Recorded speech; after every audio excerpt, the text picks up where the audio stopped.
내년 1월 카타르에서 열리는 AFC 아시안컵에서 축구 국가대표팀이 우승하면 참가 선수들은 1인당 5천만원의 격려금을 지급받게 됩니다. 다만 저는 이번 아시안컵 우승은 힘들다고 생각합니다. 2018 러시아 월드컵 아시아 최종 예선 원정 경기 이후 6년 8개월 만에 중국 원정을 다시 치르게 되었는데요. 그때 당시 손흥민의 경고 누적으로 빠진 가운데 전반 상대 장신 공격수 위다바오의 내준 헤더골을 만회하지 못하고 치욕적인 0대1 패배를 당했었습니다. 이후 시간이 흐른 지금 각자의 정예 멤버를 이끌고 이번엔 홍콩 인접 남부도시 선전에서 다시 한번 월드컵 예선을 치르는데요. 지난 16일 아시아 2차 예선 1차전에서 주규성, 황희찬, 손흥민, 황의조, 이강인의 릴레이골을 앞세워 5대0 대승을 거두고 19일 중국 심천행 대한항공 비행기편을 타고 원정을 떠났는데 태국 원정에서 2대1 역전승을 거둔 중국과 21일 오후 9시 경기를 치르게 됩니다. 한국의 아시안컵 우승 횟수는 아시안컵이 생긴 1956년, 1960년 2회 연속 우승을 하고 60년 넘게 아시안컵 우승을 못하고 있습니다. 이유는 굉장히 간단한데요. 옛날엔 해외 여러 국가가 프로축구가 발달이 되지 않았고 이후 세계 여러 나라에 프로축구가 도입된 이후에는 결코 쉬운 대회가 아니었기 때문입니다.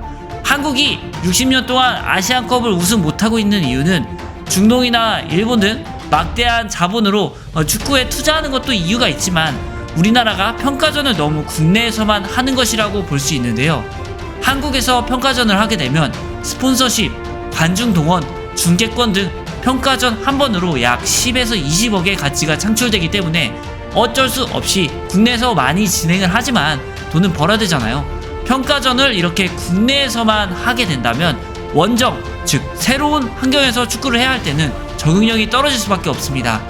이러한 이유로 대한민국이 국내가 아닌 다른 곳으로 가게 된다면 해외에서 계속해서 경기를 치러온 다른 나라에 비해 경기력이 어쩔 수 없이 떨어질 수밖에 없습니다.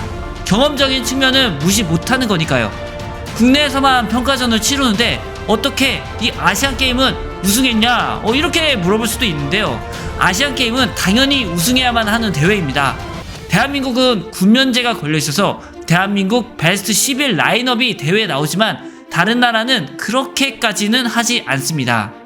2023 아시안게임 결승 때도 일본의 경우 와일드카드 없이 21세 이하로만 선수단을 꾸려서 나왔습니다. 군면제라는 2년의 공백 기간을 없앨 수 있는 사실상 축구 선수의 모든 것이 달려있기 때문에 해외에서 잘하는 와일드카드 국내 탑급 선수들을 모두 출전시켜서 대회에 나옵니다. 당연히 우승을 해야 하는 대회이죠. 2024 아시안컵은 1월 10일부터 2월 10일까지로 일정이 이미 정해져 있는데요.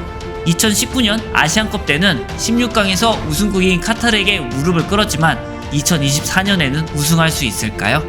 저도 말은 못할 거라고 이야기는 했지만 그래도 이번에 대한민국 역대 최고의 스쿼드 이강인, 손흥민, 황희찬, 이재성, 황인범, 김민재 등 맹활약하는 선수들이 많이 있어 기대를 하고 있지만 클린스막의 감독과 양쪽 풀백이 예전만 못하다는 단점이 있어 좀 불안하기만 하네요.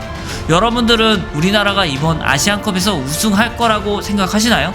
댓글로 의견을 달아주시면 감사하겠습니다. 그럼 다음 영상에서 뵙겠습니다.